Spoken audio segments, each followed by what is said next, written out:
welcome everybody to New Heart, New World. I'm Rasika Manjari and thank you so much for joining me today. Today we're going to talk a little bit about getting practical with Bhakti Yoga.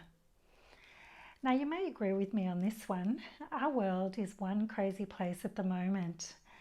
I mean, wouldn't it be nice if we could just check out and go somewhere nice, some 5-star resort somewhere, and just come back when it's all over? Now, of course, that's not really a practical reality for most of us. And so here we are, and we need to deal with whatever's happening around us or to us. So basically, it's only natural to feel anxiety and some concern about, where the world is heading, where society is going to lead us with the incredible changes that we're experiencing on so many levels at the moment. Now, one common thing, however, we all share is that there is a certain level of uncertainty, and along with that, of course, comes that anxiety. But one thing we don't share in common is how to manage these uncertainties and anxieties, and how to overcome any distress that might come through all the massive upheavals that we're experiencing on individual and collective levels. So some of us have better strategies than others at dealing with different things and challenges as they come up in our lives. And of course, one very popular way of dealing with anxiety in our Western world is yoga. Now, the yoga that most of us are familiar with is that of the postural kind. So when we adopt different postures and ultimately leading to some kind of physical flexibility and health and dexterity, as well as if we also adhere to the philosophy that often comes along with these yoga practices, then we also get some sense of the meaning behind it all and the purpose of the yoga itself. But, ultimately there are many different kinds of yoga out there, just so many choices. And of course, meditation is another way of managing our minds, and is very commonly recognized by many established and well-respected bodies of knowledge, such as modern-day psychology and also many religious and spiritual traditions around the world. However, the question remains, what kind of yoga do I practice, and what kind of meditation do I adopt if indeed I'm going to use those modalities in which to manage myself in all of these worldly changes? So if we were going to go down the path of yoga, then one yoga that is particularly appealing to us as human beings, if we allow ourselves to be exposed to the teachings and philosophy, then that would be Bhakti Yoga, because Bhakti Yoga is the yoga of love. And of course, love is a very universally appealing concept as us human beings, as part of the human race. So Bhakti Yoga, yes, offers this yoga, which is not that of the postural yoga that we may be familiar with. It's a different kind of yoga. It's a yoga that, it can include different kinds of postures as part of it, independent of the concept of Bhakti Yoga. However, Bhakti Yoga is a lifestyle, it's a culture, it's a practice, it's a philosophy. There is so much to Bhakti Yoga, and basically the bottom line is that it's designed to expand our consciousness and to open our hearts to the love that it truly deserves. So Bhakti Yoga philosophy does indeed teach us that meditation does work. Yes, it does. And indeed, it is in the Bhakti Yoga tradition the key to setting our minds free and to alleviating those anxieties that plague us at so many different levels all the time. So as part of the Bhakti Yoga practice, we include meditation, specifically mantra meditation or the chanting of the Maha Mantra, which means the great mantra. So ultimately, Bhakti Yoga enjoins that we need to be balanced at some level in our material bodies that we find ourselves in at this present time. Because when we have balance within ourselves, both materially and spiritually, then of course we are on our way to being healthy and happy and also having a sense of well-being. So Bhakti Yoga doesn't neglect any part of ourselves. Bhakti Yoga is all-encompassing and all-inclusive, and no one's left out. So basically, ultimately it's not conducive for us or even beneficial at some level for us to go to the Himalayas and adopt a very ascetic lifestyle of meditating and retreating into some cave and achieving a level of enlightenment in that way. So that's not practical, and it's not even recommended really in our day and age. So Bhakti Yoga offers an alternative, something that you can do without going anywhere, let alone the Himalayas.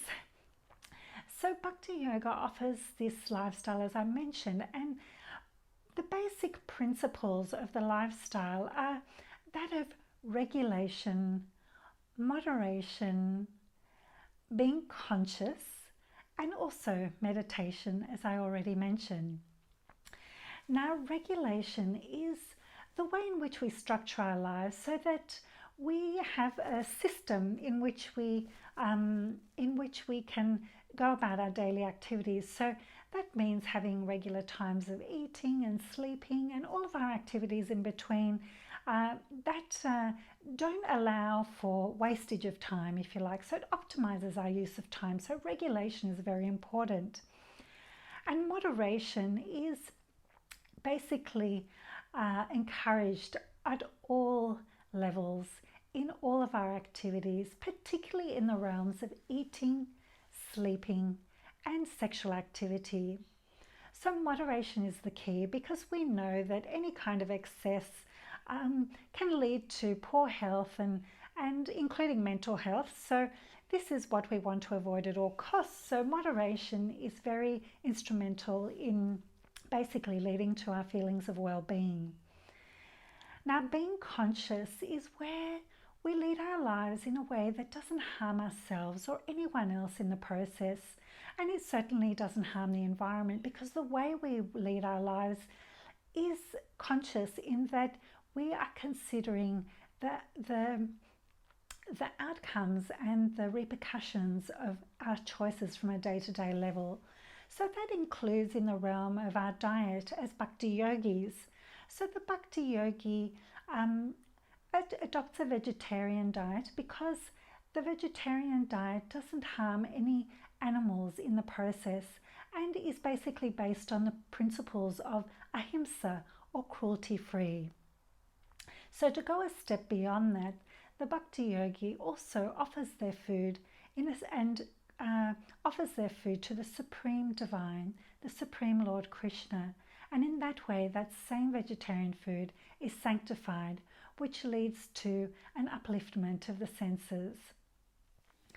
So meditation is another key principle of the Bhakti Yoga lifestyle.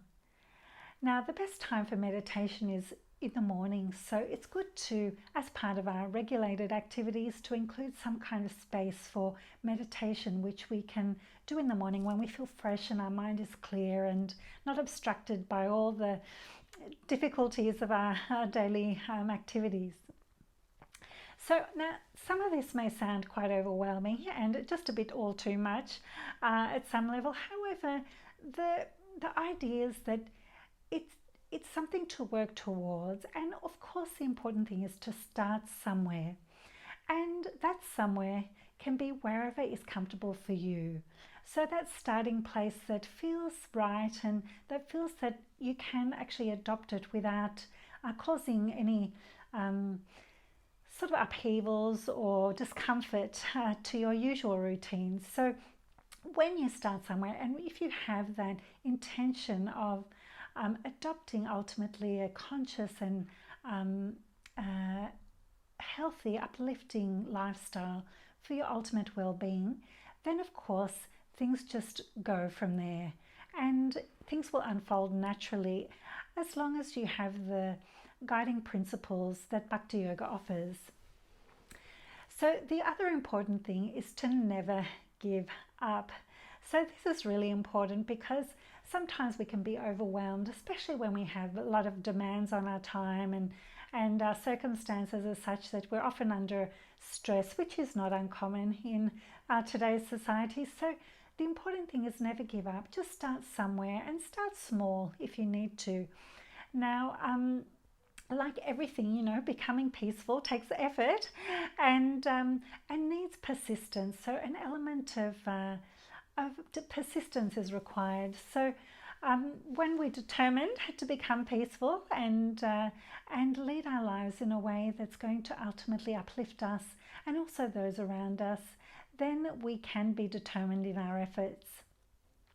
And this often is a transition process from our old lifestyle into our new lifestyle, and old habits can be transformed into new habits.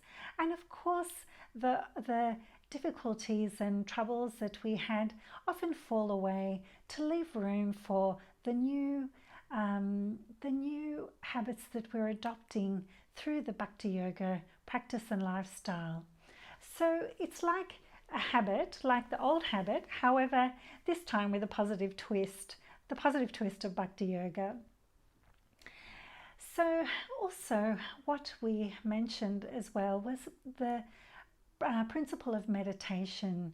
Now, meditation, as we mentioned, is best practiced in the morning, and in the Bhakti Yoga tradition, the Maha Mantra is the key meditation that's chanted either independently on a set of japa beads or congregationally in what we call Kirtan. So the Maha Mantra you may be familiar with already, and you may actually just refer to a previous video I did. I might reference that at the end of this video.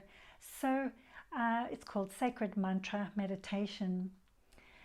So this Maha Mantra is actually a fundamental keystone of the Bhakti Yoga culture, practice and lifestyle. So we'll chant it together now as we have in previous videos. Hare Krishna, Krishna Krishna, Hare Hare, Hare Rama, Rama Rama, Hare Hare.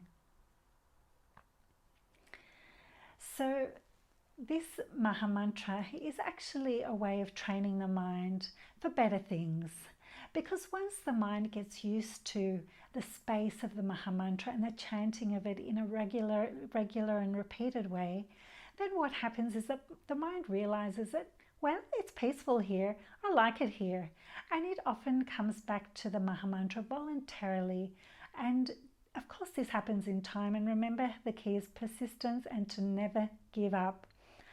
After all, well, we're not into eating elephants around here, but how do you eat an elephant?